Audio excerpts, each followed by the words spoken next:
Café. Estamos de nuevo grabando entrevistas en esta nueva temporada y ahora me encuentro solo porque estamos hablando en español y como sabéis, pues traemos invitados en español. Yo soy el que se encarga de entrevistarlo esta vez. Echaremos de menos a Piotr, vendrá para otras entrevistas, por supuesto. Y en esta ocasión tenemos el placer de tener con nosotros a Manuel García Navas. Así que nada, sin más dilación, Manuel, te meto dentro de la pantalla. Buenos días, bienvenido al Big Café. Hola, ¿qué tal, Enrique? Muchas gracias. Igualmente. Nada, un abrazo y las gracias primero por formar parte de esta pequeña familia y colaborar con nosotros.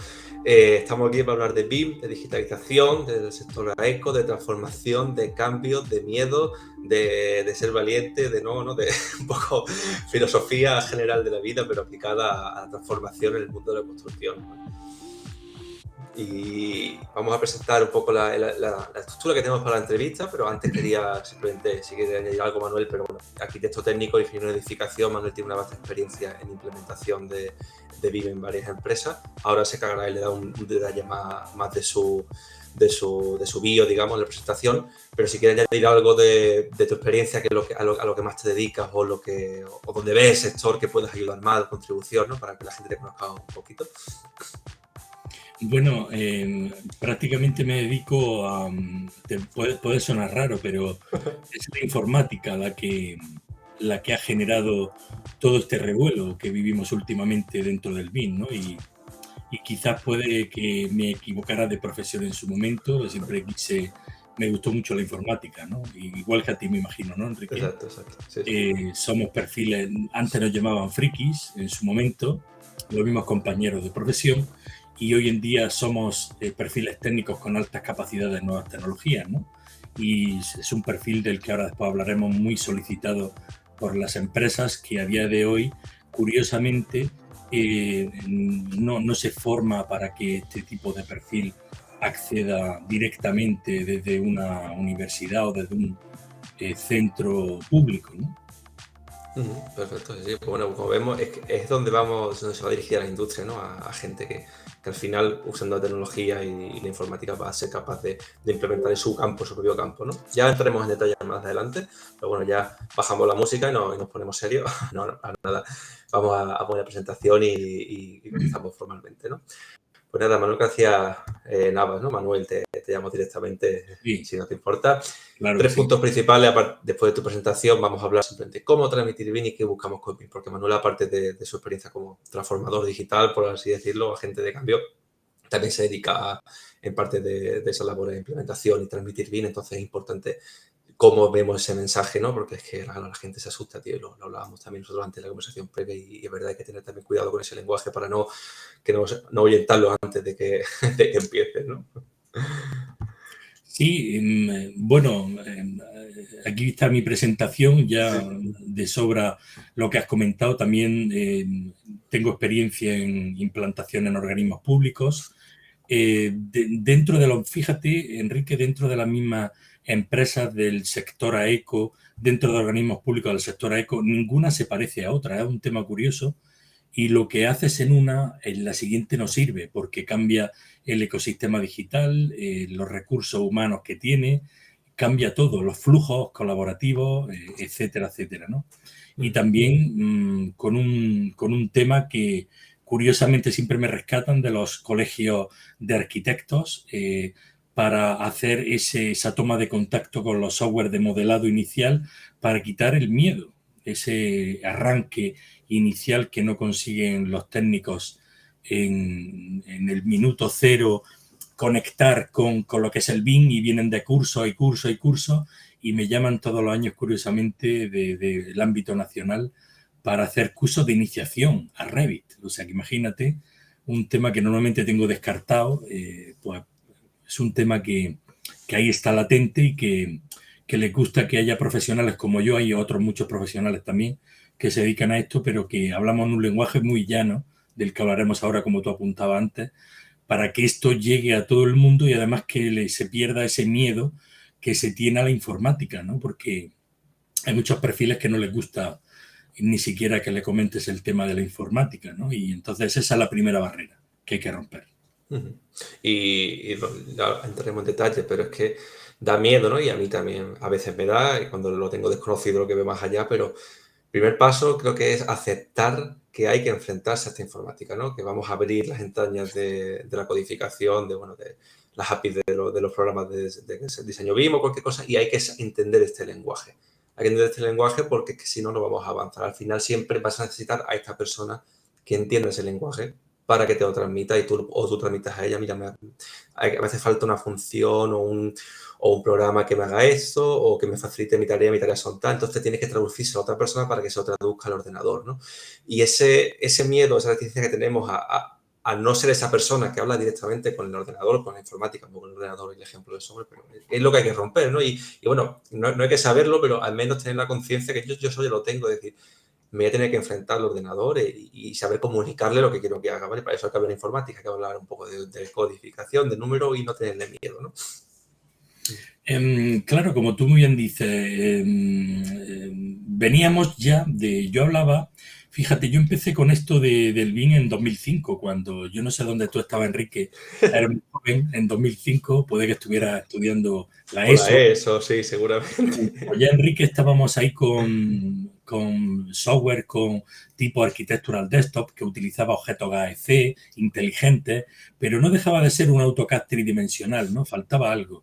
Hasta que en 2005 conocí Revit en sus fases iniciales, que era feísimo. Se parece mucho al de hoy en tema de tablas de planificación y tal, pero lo que me gustó mucho es que era una base de datos gráfica. Entonces ya empezamos ahí el contacto con las bases de datos tan importantes hoy en día, ¿no? Aparte del grafismo, que yo creo que ha quedado en un segundo plano. Entonces, en 2010 yo ya hablaba del cambio del BIM, del CAD al BIM, bueno, sin mucho éxito porque había personas que no, muy escépticas en nuestro sector al cambio, pero este cambio viene fomentado a raíz del COVID. Fíjate que la época del COVID es cuando yo más trabajo he tenido, ¿no? Porque, claro, yo estaba informatizado desde hace ya mucho tiempo. Yo en mi despacho lo tengo preparado y lo tenía preparado para la pandemia que vino, ¿no? Entonces, he podido llegar hasta sitios donde económicamente, por temas de desplazamiento y tal, no podía permitirse el ofrecer mis servicios en este tipo de empresas por abaratar costos, ¿no? Lo que la informática, lo que las nuevas tecnologías y las nuevas comunicaciones más potentes han supuesto este cambio tan brutal. Y entonces hemos conseguido llegar a donde no llegábamos. Y como tú decías, el cambio no es que se va a producir, es que ya se ha producido. ¿Van de los que se apuntan ahora? No, pero es la era de la digitalización. Esto es imparable. Todo el mundo tiene un teléfono móvil y ese teléfono móvil es un ordenador portátil, Sí. potente que los que teníamos en 2010, 2015. Son verdaderos ordenadores de bolsillo que llevamos y no somos conscientes de ello. Entonces, esto ha venido a quedarse.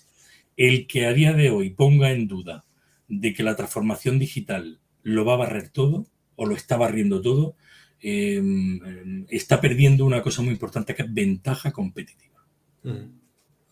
Y son, en mi opinión, hay gente que es reticente a esto, ¿no? Pero en mi opinión son generaciones que, digamos, morirán con esa idea, ¿no? Como esto, bueno, otras personas que creen tienen su idea tal, pues, porque esta rueda de cambio no va a parar, ¿no? Entonces, pues, ellos se quedan atrás o acabarán su periodo laboral, ¿no? Morir laboralmente, me refiero, y la rueda seguirá avanzando, porque es innegable. Lo que tú decías de la pandemia es interesante porque yo ya creo que la digitalización estaba antes de la pandemia en la mayoría de los sectores, pero creo que el momento de la pandemia, gracias a ello, en la construcción ha podido abrir un poco más los ojos o zarandear, ¿no? a este sector para decir, oye, que mira alrededor, ¿vale? Mira, no sé, pues mira otros sectores que hay como ventas, como marketing, como organizaciones de eventos, miles de sectores, ¿no? Y incluso venta también que hay de otros tipos de objetos, materiales que ya están en la rueda del cambio, ¿no? Que hay mucha gente que hablo con otras personas que vienen de otra industria y llegan a la construcción y dicen, sí, porque ahora todo lo podemos hacer online, tenemos tal. Y digo, no, claro, yo eso ya lo podía hacer antes en la economía o ¿no? o en la asesoría que hacíamos fiscal, etc. Entonces, vamos retrasados en este sector, hay que admitirlo, pero es que es muy grande, es como, yo lo llamo como el gran dinosaurio, ¿no? Se mueve muy despacio, cuesta mucho que levante la pierna, tal. Pero bueno, hay que estar ahí trabajando para ello, ¿no? Sí, al final ten en cuenta que lo que estamos haciendo nosotros en nuestro sector yo le llamo que es la industrialización del sector de la construcción. Lo que en otros sectores tú no te imaginas que te vas a un concierto. Yo siempre pongo el mismo ejemplo tonto porque es muy entendible, ¿no? Tú no te imaginas llegar y comprarte un coche de alta gama, dar una entrada y que cuando te llamen de que ya está allí, vas a recogerlo, alguien te diga, no, Enrique, mira, no cuesta 60.000, es que ha habido problemas en la fabricación y tal, y el precio que yo te dije ahora se va a ver incrementado en un 10, un 20, un 30% más, y tú dirías, pero no, yo he firmado un contrato, ¿no? Esto estamos muy acostumbrados a que en el sector AECO ocurre muy a menudo y lo damos como válido. El que haya errores de proyecto, el que haya errores en la ejecución, en la fase de estudio previo, en la fase de planificación, prevención. Todo esto es lo que ha venido en la transformación digital. Fíjate que ya no hablamos ni de BIM, Enrique. Estamos hablando de transformación digital que abarca mucho más que lo del BIM. Todavía más amplio. Esto ha venido a eliminar incertidumbre y al generar modelos preventivos, modelos predictivos y el industrializar un proceso que hasta el día de hoy era muy artesanal. Poco ha cambiado, o nada, Enrique, desde la Edad Media, donde se hacían planos. Este es un ejemplo que también pongo muy gráfico. Sí que los planos de la Edad Media eran en papiro y eran con pluma, pero eran líneas bidimensionales que se abstraían de la realidad. Ahora que tenemos, antes de dónde venimos y hacia dónde vamos, tenemos un encargo tridimensional que se plasmaba en un documento bidimensional para construir tridimensionalmente. En ese flujo de trabajo había pérdida de información, había mucha incertidumbre y es donde vienen los errores. ¿Qué se pretende con la transformación digital del sector? El encargo que me hacen tridimensional lo fabrico tridimensional y lo simulo tridimensionalmente, generando modelos preventivos y modelos predictivos que hacen de que la construcción, no te voy a decir al 100% porque mentiría, pero sí se reduzcan en un 40, un 50, un 60% los errores que ya traíamos anteriormente de proyecto. ¿Es más costoso? Pues tirándote de un ejemplo muy claro, un compañero que es project de una empresa hotelera, me decía que habían tenido desviaciones a nivel internacional, en un hotel en concreto, en Sudamérica, 8 millones de dólares de desviaciones, de errores de proyecto.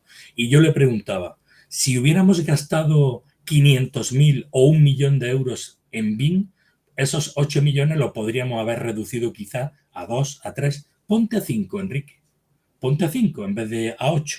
Ya hubiera habido un beneficio importante para este tipo de... Esto es lo que tiene que llegar al sector. La inversión y la curva que se desplaza y ahora la fase de diseño se alarga el tiempo, va en beneficio a posteriori de la obra porque estamos fabricando en el ecosistema digital ese elemento, ¿no? Y es, bueno, vuelvo al tema del BIM, que como tú decías, es dentro de la transformación digital, es una de las vías, ¿no? Una de las metodologías, y la filosofía que tiene está relacionada con lo que dice Manuel, es llevar el esfuerzo, llevar el tiempo, ¿no? todos los recursos más centrados en la fase de diseño para que la ejecución y la construcción tenga menos errores, ¿no? Antes, venga, un garabato, un ejemplo, ¿no?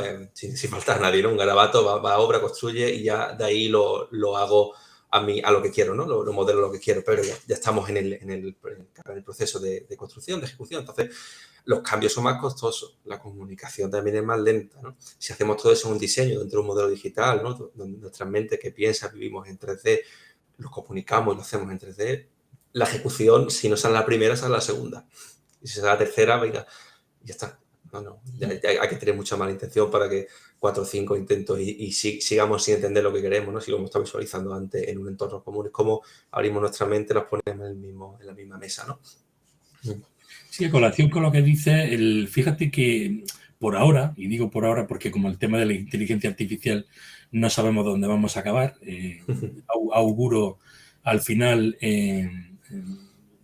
películas catastrofistas, porque se están cumpliendo muchas de ellas, no por otra cosa, se están haciendo realidad, ¿no? Veremos a ver si no acabamos con una Skynet de Terminator, la inteligencia aquella artificial que acababa con el ser humano creando robots, ¿no? Pues la de la pandemia se ha hecho realidad de una película y la de la realidad aumentada viene de otra película. O sea que esto es un no parar, ¿no? Pero la faceta humana, el toque humano siempre formará parte del diseño. Fíjate que en algunos de los modelos, en algunos de los proyectos en los que yo participo, una idea en una servilleta manchada de café y aceite de la tostada en una barra de un bar ha servido después y se ha inyectado a través de una fotografía o digitalizándola de cualquier forma y forma parte del modelo, ¿no? Porque tiene que formarlo y porque forma parte de, ¿no? Eso en conjunción con una gestión eficiente de datos, que es importantísima, y con la generación, como tú muy bien hablabas, de prismas colaborativos, adaptándolo todo en función de la persona a la que nos dirijamos, pues hace que se le pierda el miedo. Y te hablo de experiencias reales que tengo, en donde con software como Discord, software gratuito y multiplataforma, he conseguido llegar hasta personas que era imposible llegar, jefes de obra, encargados de obra, responsables técnicos de empresas subcontratistas de la contrata principal. Quiero decirte, y a través de prismas colaborativos, sin que tengan mucho conocimiento en digitalización, con herramientas muy básicas como un navegador de internet y con herramientas tipo Discord, que más de uno me decía que su hijo lo había enseñado a manejar Discord, fíjate tú. Por los juegos, ¿no? Seguramente, sí. De trazabilidad de las comunicaciones, oye, consigue hacer de esto que sea más ameno. Ese es el objetivo, sumar. No restar, no el que aquí generar grupúsculos de personas que sabemos mucho y el que no sabe se queda fuera. Hablamos de accesibilidad BIM. Debe de haber accesibilidad. Y esto debe de convertirse en algo global, en donde cuanto más agentes estén dentro involucrados con prismas adaptados a ellos, más ojos y más mentes van a pensar en el proyecto y va a mejorar el proyecto. El concepto es trabajo colaborativo en tiempo real y en fases tempranas. El que no entienda esto sigue trabajando en cascada como veníamos haciéndolo antes, sí. El primer motor de cambio, ¿no? Como decía, me refiero a una entrevista que tuvimos aquí con Iván Gómez de Vitilab, nos decía que una tecnología que sea transparente y no de problema, una que funciona, ¿no? Que no hay que pensar que detrás tal, ya la gente, las mentes más privilegiadas, más técnicas tendrán su formación en darse cuenta, no, en encargarse de que funcione, ¿no? Pero que es una tecnología transparente, clara, directa. Y tú veas el uso inmediato y el beneficio inmediato en ella. Si no, la gente, pues, si tengo que ponerme a hacer 5 cursos de Revit, no sé, para ahora, joder, pues lo van retrasando y digo, a ver si me libro y acabo mi vida laboral sin encender el ordenador, ¿no? Y esto es un poco lo que hablamos del miedo y resistencia al cambio, ¿no? Que tú lo valoras en tu mente y dices, tengo que invertir tanto tiempo en formación para 2 años, para que me merece la pena, ¿no? Si lo vemos como es una tecnología útil, directa, sencilla y clara, transparente, ¿no? Pues así podremos convencer a la gente para que venga a ese prisma. Sí, has tocado un tema, Enrique, súper interesante y es el buscar objetivos reales y asequibles en una implantación, en una formación, el que cuando un profesional, un grupo de personas, una empresa, ve que aquello está funcionando para ellos en una implantación adaptada, lejos de los cursos generalistas sirven para lo que sirven, yo no les quito mérito. Está YouTube, es una fuente de información muy potente, redes sociales como LinkedIn, cursos online de diferentes plataformas, eso tiene su sentido. Pero luego está después la realidad de los flujos personalizados de cada empresa, en donde la empresa dice, mira, sí, yo muy bien, esto lo hace tal software, pero yo de masas no quiero hablar porque a mí no me interesa. Yo me dedico a esto y a esto, y hay que enfocárselo todo a la consecución de objetivos. Esa es la primera barrera que hay que romper. Y cuando yo te comentaba, cuando estábamos charlando con anterioridad a esta entrevista, el problema cuando te enfrentas a un equipo de personas que tienen ese miedo a romper con lo que tradicionalmente venían haciendo. Están en un mundo de trabajo en cascada, donde el trabajo es muy individualista, donde la competencia es feroz y para que esto funcione tiene que ser un engranaje en el que todos sepamos lo que todo el mundo está haciendo para echar una mano.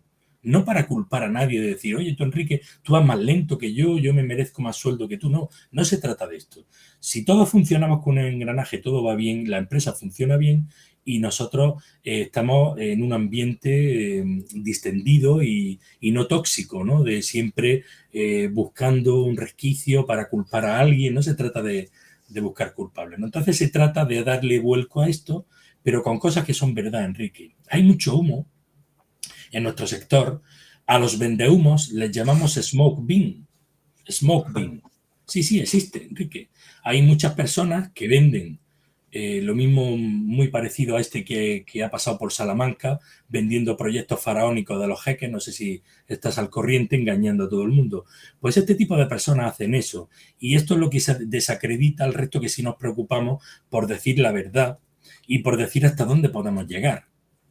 En un curso de formación de que organiza un colegio de arquitectos, Enrique, de formación inicial o básica de Revit, a mí no se me ocurre decirle, oye, tú vas a ser capaz de hacerte un proyecto de ejecución de una vivienda unifamiliar. No se me ocurriría.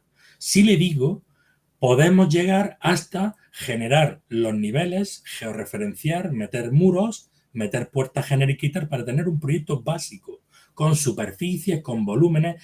Eso añadido a la pérdida de miedo a la toma de contacto con un software de esta magnitud. Ya está.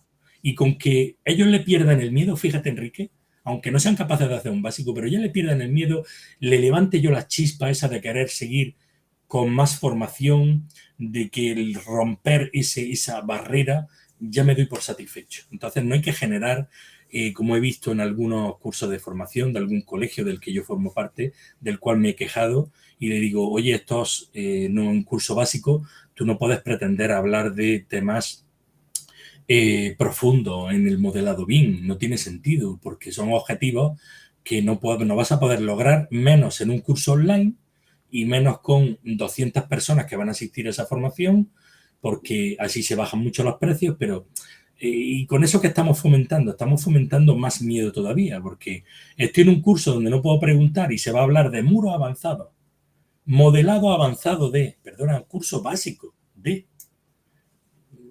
Ahí empieza el cambio, Estamos en de alejando verdad a la gente, ¿no? ofrecer verdad, Enrique, Uh-huh. ofrecer verdad. Y en esto es lo que al final, cuando trabajas en una empresa y ves que todo funciona, esa es mi mayor satisfacción. Bueno, pues yo no quiero ser imparcial, pero ya aquí se ha presentado a Manuel como una persona clara, directa y que te va a contar lo que es lo que es la transformación digital sin venderte humo, ¿no? Sin ser un BIM smoke BIM de estos que decíamos antes, ¿no? Smoke sellers o vende humo. Y yo me quiero quedar, vamos a pasar digamos, al primer bloque de la preparación de entrevistas que hemos dicho, ¿no? Hablamos de transmitir BIM y que hemos estado tocando este tema por encima. Pero me quiero aquí este primer punto, que es una frase que saqué de ti, Manuel, cuando estuvimos hablando de una formación llana, directa, y ahora aquí pongo el énfasis en estas dos preposiciones, hacia y para la persona, que esto está relacionado con los objetivos que tú me decías antes de la empresa, ¿no? Tú le puedes vender lo genial que es BIM, que te salva tiempo, dinero, esos 5 millones de gastos de tu compañero en Sudamérica del hotel, etcétera, pero si yo no veo el objetivo que me repercute a mí, ¿no? Si yo voy a la tienda y veo un objeto, un ratón inalámbrico que es más, mira, este ratón es muy económico, me gusta, pues me lo compro porque me satisface una necesidad. Lo mismo, tenemos que transmitir BIM para que te satisfaga tu necesidad. No vives esto, elige dentro lo que tú quieres que te ayude, ¿no? Búscalo, tratamos de remitirlo, ¿no? Sí, tú mismo lo has dicho. Yo me caracterizo, y fíjate que todo el mundo que me conoce no le sorprendo con los años, porque soy así, para lo bueno y para lo malo, ¿no? Soy una persona bastante transparente, y eso pasa como con los músicos, como con los cantantes que van a televisión. Si tú eres de verdad auténtico, te compran el, el- el personaje. ¿Me entiendes lo que te digo? ¿No? Si vas de farol o intentas quedar muy pedante, con mucha terminología técnica, al final nadie te va a recordar por que has estudiado un máster en Harvard o en Wisconsin o en el MIT de Massachusetts. Nadie.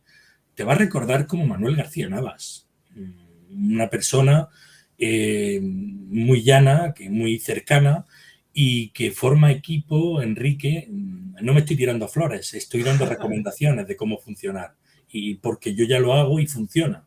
Sí. Cómo tienes que lograr formar parte de ese equipo.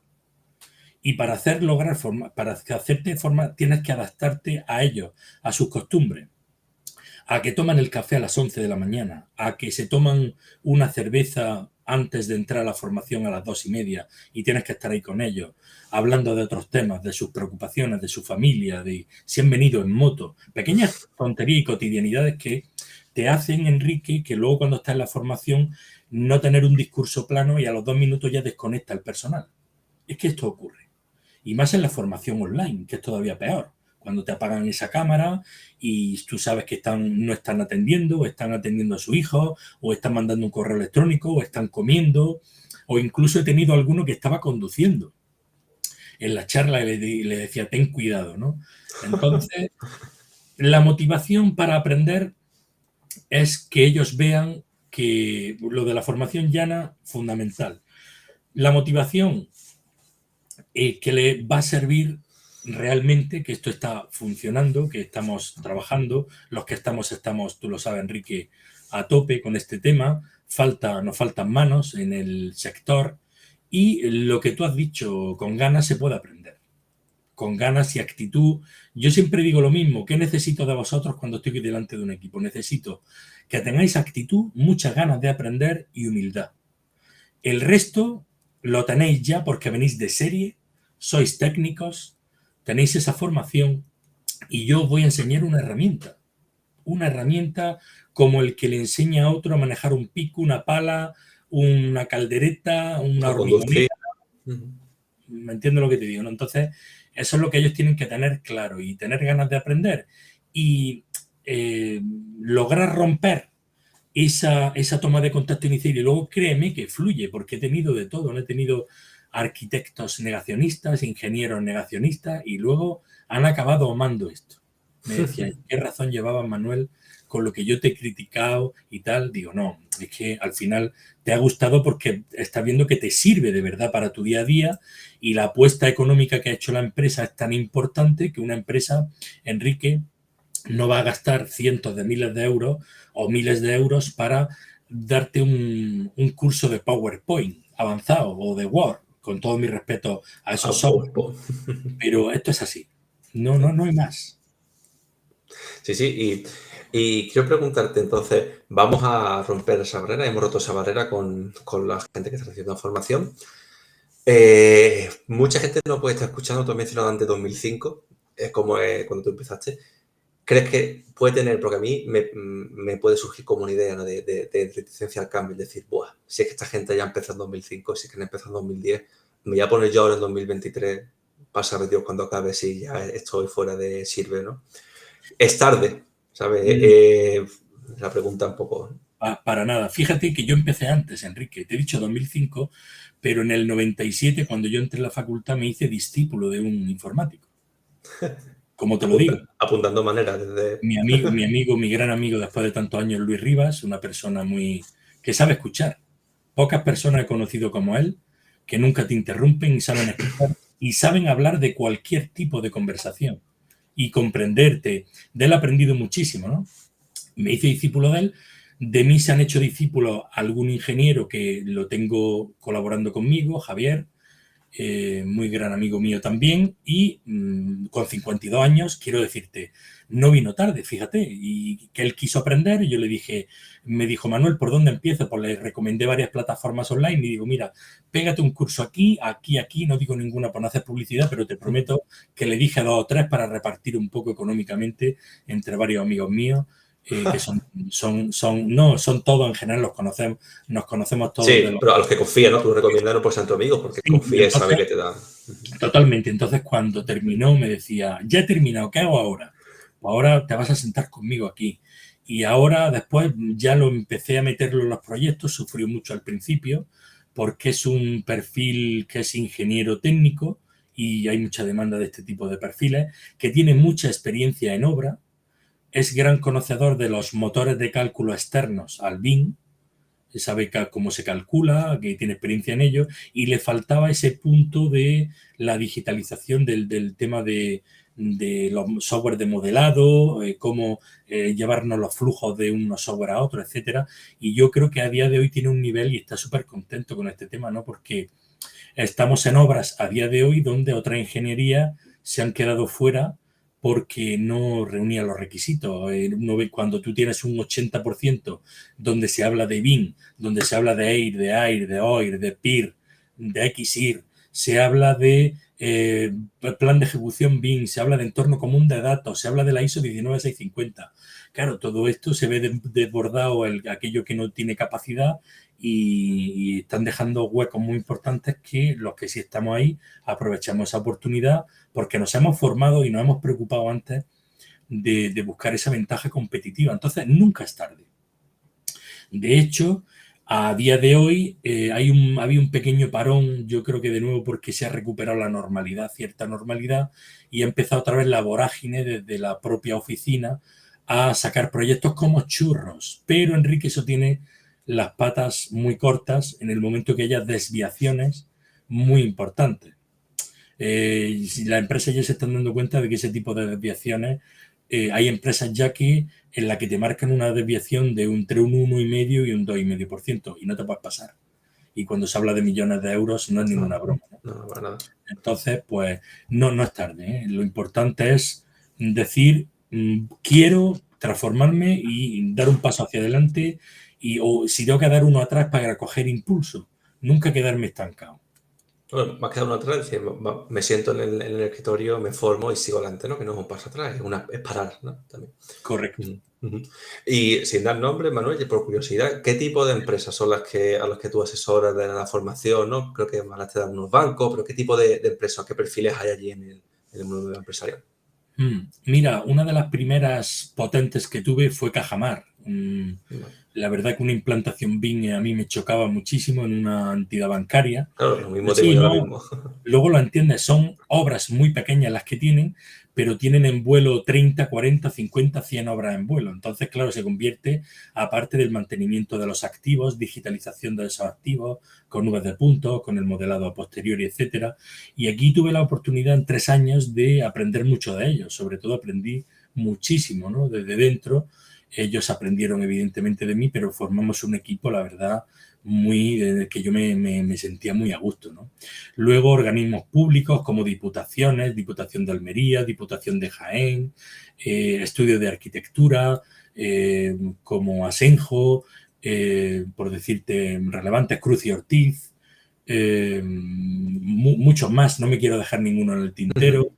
Little Bean, en pequeñas empresas también, porque te sorprendería las pequeñas empresas también lo potentes que pueden llegar a ser, muy cerca de donde yo vivo, empresas que trabajan para Arabia Saudí, que no las conoce ni Dios y tienen una manera de funcionar brutal, que yo estaba formando, fíjate, a consultar bases de datos generadas del modelo BIM a un administrativo, un perfil administrativo, que se dedicaba a hacer el pedido en obra de la petición de oferta de los hormigones, del acero, consultando las bases de precios. O sea que te sorprende esas pequeñas empresas, ¿no? Y bueno, de los organismos públicos, pues ya te puedes imaginar, ¿no?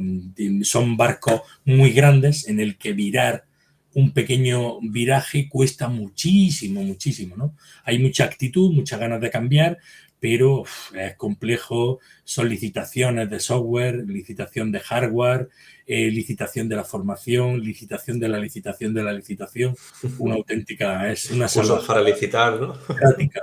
Sí, la verdad que muchas veces te enfrentas a que ellos quieren avanzar, pero en las licitaciones o no salen o no se ha presupuestado. Es muy complejo, un mundo muy complejo, ¿no? Pero La cosa de palacio que van despacio, dicen. van despacio. El sector público va muy rápido, el sector privado va Sí. muy, muy, muy, muy rápido, ¿no?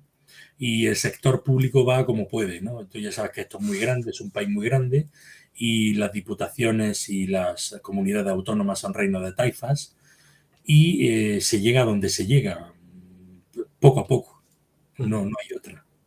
Y en el apartado de formación siempre está relacionado con un proyecto en obra real, ¿no? Cuando hablaba de Cajamar era porque quieren abrir sucursales, ¿no? Etcétera. Entonces, al fin y al cabo, a través de un barco son obras reales, por así decirlo, ¿no? Al final, baja obra. Pero ¿has tenido formación, digamos, a nivel teórico para gente, para miembros de la empresa, directivos, etcétera, para que ellos también entiendan, ¿no? Porque yo tengo la idea de que, bueno, sin el apoyo de los organismos altos dentro del mundo público o del mundo privado, porque esa persona no tiene que saber a manejar esa base de datos o Revit o lo que sea, pero tiene que entender el concepto de BIM, etcétera, ¿no? O sea, mi creencia. ¿Has dado también esa formación a un nivel más teórico a esos tipos de perfiles? Sí, fíjate, incluso perfiles militares. Perfiles Wow. militares que necesitaban hacer consultas de bases de datos en Excel. Y tienes que enseñarlo a manejar esos flujos, a explicarle del modelo nativo, a explicarle cómo está estructurado en el software nativo esa base de datos y luego en Excel ellos se saben manejar muy bien. Estoy hablando de mandos medios altos, ¿no? Que tienen formación universitaria. Entonces se maneja mucho con bases de datos y en Excel. En otro tipo de formación intentas hacerlo con herramientas como Power BI a niveles muy básicos, pero al final hay que entender lo que estamos hablando del prima colaborativo. Es entendible que a un directivo que toma decisiones a gran nivel, tú no puedes estar hablándole de un modelo en concreto, de un proyecto en concreto, porque para él es un número más. Este tipo de personas tienen que ver la globalidad de la empresa, cómo le afecta, retornos de inversión, miles de metros por qué tienen que negociar con el suministrador, con el proveedor de no sé cuánto. Entonces ellos tienen que tener muy claro esas bases de datos estructuradas. Otra de las cosas que yo hablo mucho, que siempre es lo de agricultura de datos, ¿no?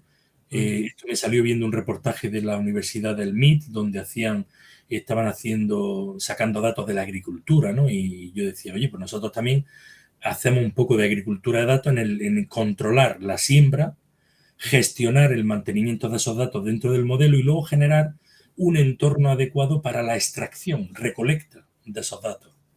Ese flujo hay que tenerlo muy claro porque de ello va el éxito después de que la persona que recolecta no se encuentre con unas cosas un tema muy común que hay es dos parámetros dentro de la base de datos que se llaman lo mismo y dicen cosas diferentes.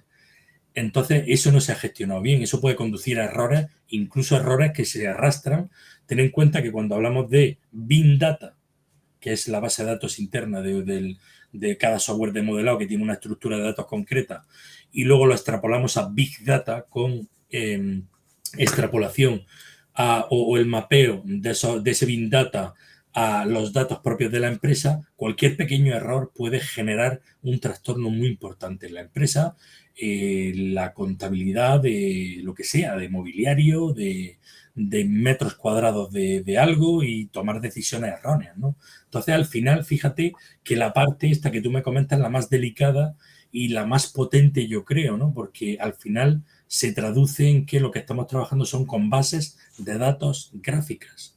Yo insisto mucho en esto y me da mucha pena, Enrique, cuando veo proyectos que se han trabajado mucho en BIM, en la fase de proyecto, y ves que después imprimen en papel o en PDF a lo sumo y ves a la gente y ves a las empresas construyendo con papel. Ya cuando ves una tableta en una obra dices, oh, maravilla, que sea un PDF, me da igual. Aunque yo vea un PDF digo, bueno, por aquí hay... Pero siempre siguen con el mismo problema. Hay cosas, Enrique, que nunca cambian. ¿Cuál es el último plano? No están acostumbrados al uso de los entornos comunes de datos, le da miedo.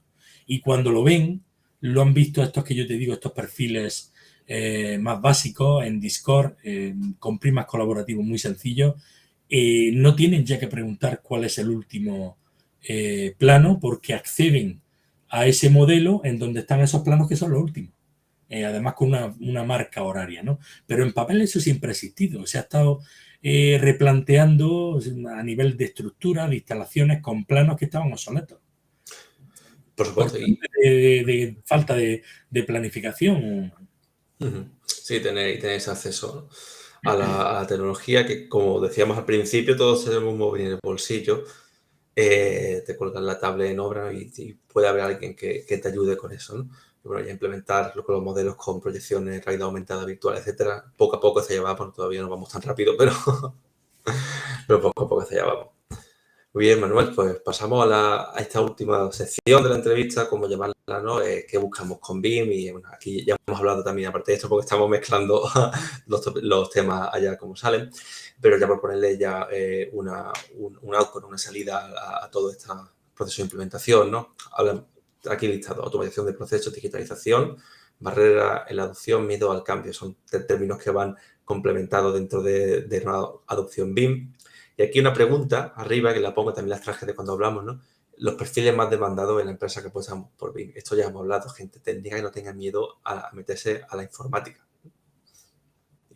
Pues sí, mira, empezando, Enrique, por la parte primera, ¿cuáles son los perfiles más demandados? Ahora mismo, uno de los perfiles más demandados, de hecho lo llamamos mirlo blanco, imagínate, y los mirlos ya sabe todo el mundo que son negros, pues estos mirlos blancos, como les decimos, son ingenieros, tanto el ingeniero como el ingeniero técnico, donde tienen alta experiencia en obra, suelen ser perfiles senior, porque tienen mucha experiencia en obra, en proyectos y tienen altas capacidades en nuevas tecnologías. Estos se lo rifan, no existen.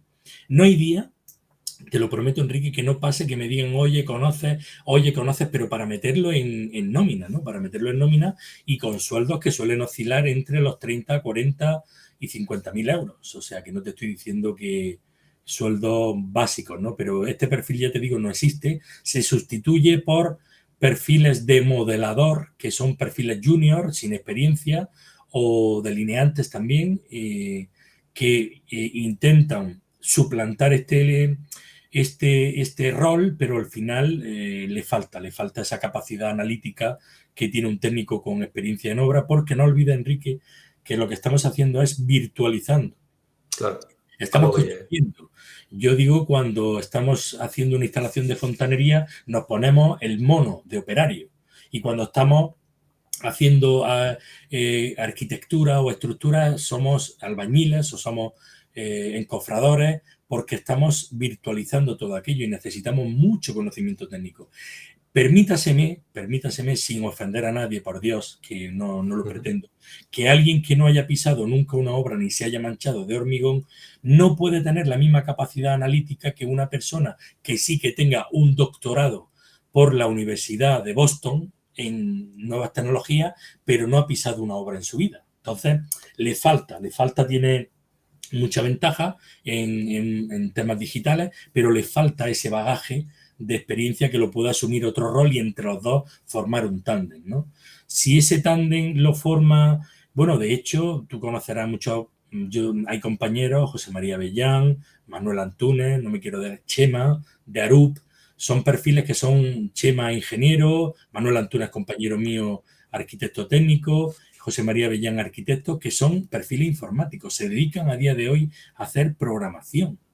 Están básicamente dedicados a eso, o sea, imagínate, y están desbordados con la programación informática, ¿no? Y tienen muchísima salida, porque es lo que siempre una empresa ha soñado, ¿no? Luego también están los gestores documentales, no me quiero olvidar de ellos. Es sumamente complejo hacer la implantación BIM en una empresa y adaptarla, certificarla a la ISO 19650 en todos los flujos.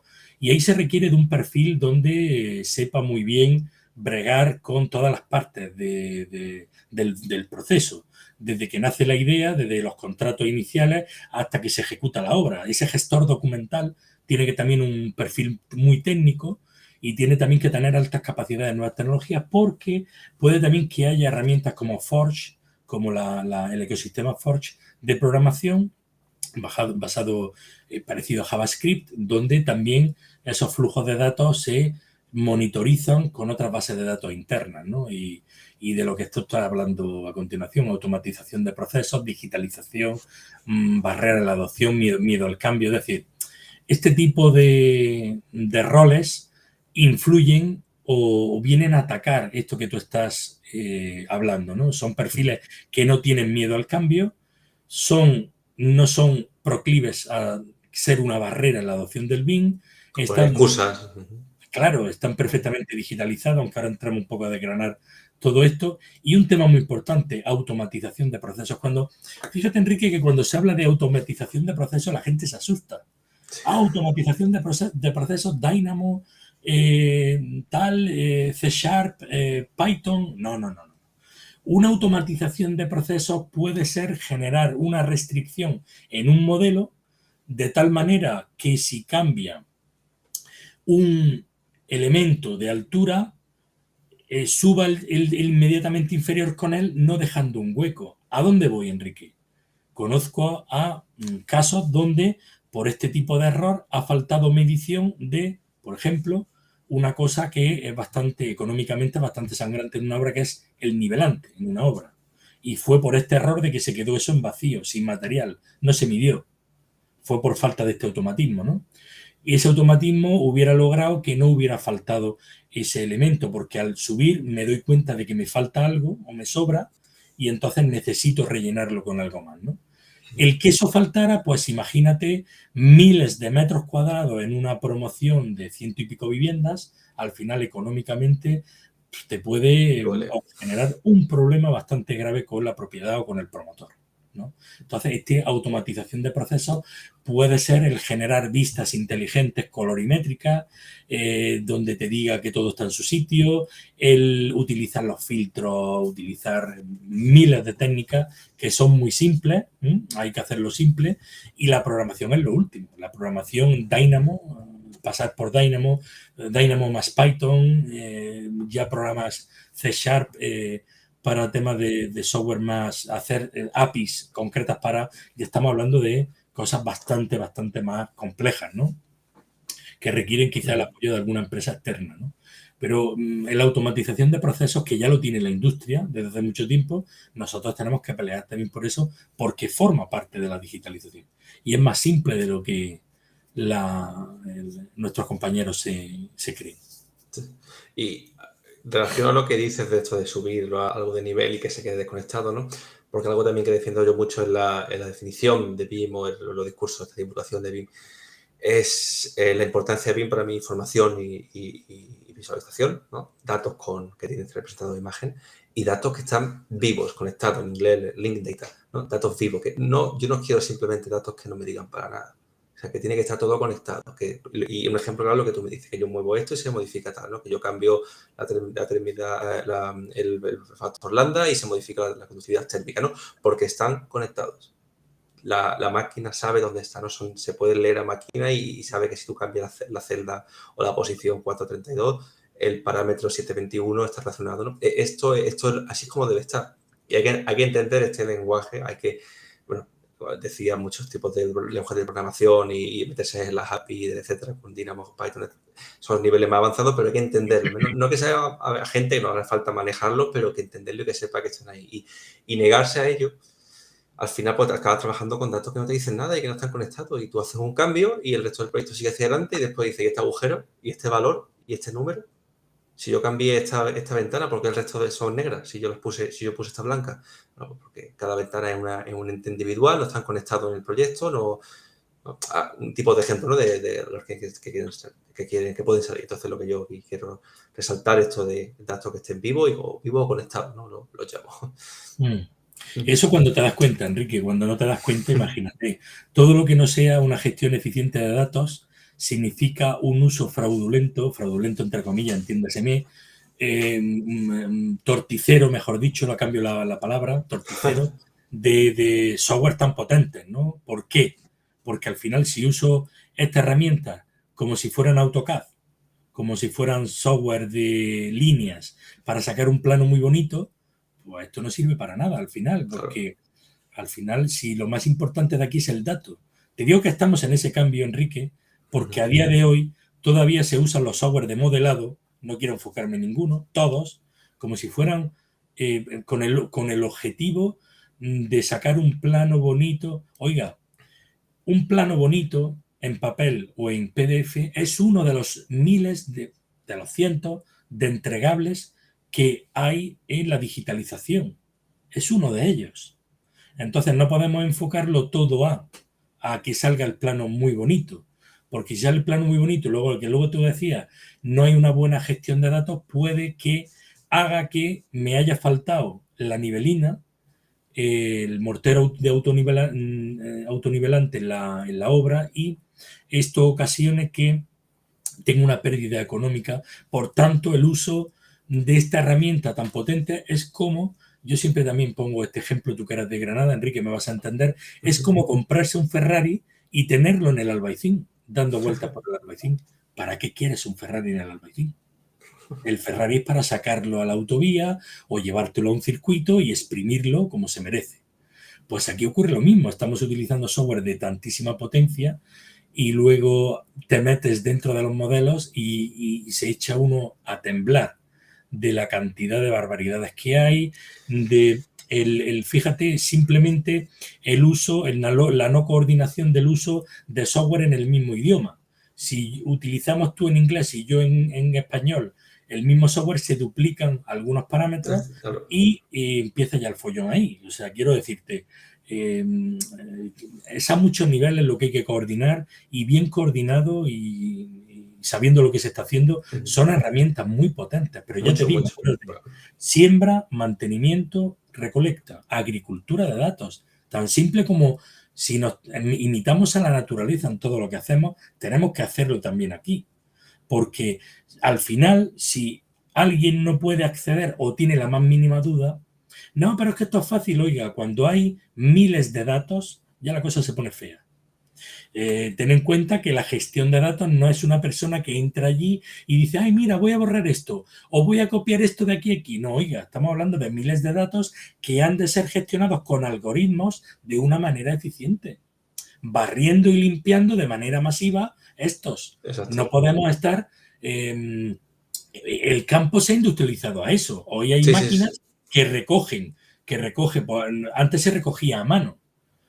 Ahora se recoge con máquina. Pues aquí ocurre exactamente lo mismo. Entonces, si planteamos el proyecto, el modelo, enfocado a eso, como decía José María en una de nuestras ponencias en Valencia, en Eubin, en este año, no generar un modelo para darle vueltas. Aquí me gustó mucho esa frase.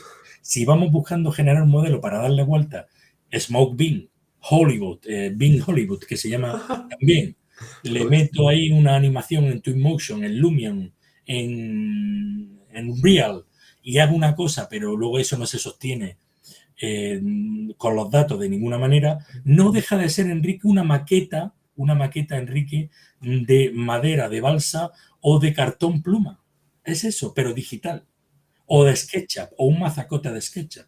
Sí. Entonces hay que dar ese salto a, primero empezar poco a poco con la toma de contacto, pero luego cuando estás dentro te das cuenta de que no es tan complejo el tema. A mí, perdóname, es que me has tocado un tema, la gestión de bases de datos, que me apasiona muchísimo. Y yo creo que es donde está, Enrique, el jugo de todo. Créanme, el que me esté oyendo, después de darle la chapa que llevamos aquí 1 hora y pico hablando de temas, ¿no? El jugo está en el dato. El jugo está en el dato. La información del BIM, ¿no? Si fuera estuviera un puesto en el mercado de abasto, diga, oiga, señora, caballero, el jugo de esto está en el dato. Lléveselo que está fresco. Es lo que vendería, sería mi producto estrella, el dato. Pues sí, ese balance también que nos da información BIM con visualización e información, el balance entre datos, que no sea un modelo, como tú dices, de Hollywood, que de vuelta está y después te metes dentro, está vacío, que pasan, no hay información acerca de los materiales, ¿no? Y tal. O lo contrario, ¿no? Puro datos, pero que no hay tampoco visualización. Entonces, un balance correcto y darle importancia a los datos, que somos humanos y cometemos errores. Entonces, la máquina que le hemos creado para que los procesos se industrialicen y se hagan sin errores, pero hay que entender cómo se hace, ¿no? Usar una tecnología sin saber cómo funciona, está dando tu credibilidad a la tecnología y la vas a culpar de los fallos, porque tú no la manejas bien, ¿no? Las máquinas no se equivocan, Enrique. No, por eso, pero la culpa es de tus fallos, ¿no? De que no la manejas bien. En fin, muy bien, Manuel, pues... Estamos llegando a la hora, para no ponernos pesados, yo pongo un poco la música. Yo no quiero aburrir al personal, le vamos dando la chapa. Hombre, si tuviéramos entre cervezas y tapillas, claro, aquí eso, que ya sabe mucho por Granada, hombre, sería la cosa más distendida y nos pegamos 4 horas. Y nos pegamos 4 horas. Pues hacemos eso, lo que vamos pendientes, ya que estamos cerca, nos tomamos el bien café o bien cerveza. Cuando quieras, Enrique. Real, sí.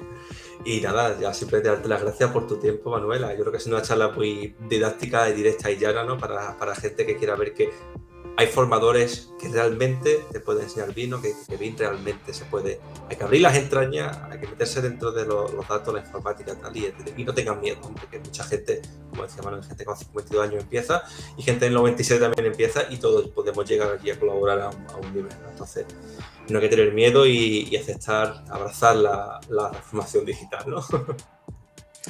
Muchas gracias a Telco Advisors, a The Bean Café, a ti, Enrique, en primera persona, por haberse acordado de este humilde servidor que siempre aprende y créeme, siempre aprendo y créeme que de ti hoy he aprendido también. Y recomiendo que nunca se deje de aprender. Es fundamental. Aprender, y el aprendizaje continuo. Continuo, sí. Como el desarrollo personal, hasta que te vaya hasta el último suspiro, ¿no? Totalmente. El día que lo sabemos todo, ese día debemos de irnos a trabajar a la NASA. Mínimo. Por lo menos. Yo todos los días aprendo algo, siempre, Enrique, de cualquier persona, ¿eh? Genial. Pues nada, déjame un minutito, Manuel, ya solo recordar que estamos en el canal de YouTube de Bean Café, esta entrevista y todas más, los directos cada viernes a las 10 en LinkedIn y también en YouTube. Suscribiros, darnos el apoyo, que esta actividad se coja fuerza y nos dé energía para seguir haciéndola, ¿no? Porque esta es una actividad de divulgación que queremos hacer con la pasión y traer aquí a gente como Manuel que pueda compartir su experiencia para todo el mundo, ¿no? Como ha dicho él, YouTube es una fuente de información enorme. Así que todos bienvenidos a visitar nuestros vídeos, suscribiros al canal y contactarnos por LinkedIn y cualquier duda que queráis, más que agradecidos de recibirlas. Pues nada, Manuel, cerramos la entrevista. Las gracias de nuevo, que te lo hayas pasado bien, que hayas disfrutado y quedar pendientes hasta la cerveza por Granada. Nos veremos por la actualidad real. Mucho, Enrique, un abrazo a ti y a todos tus televidentes. Muy bien, hasta luego. Adiós, chao. Chao.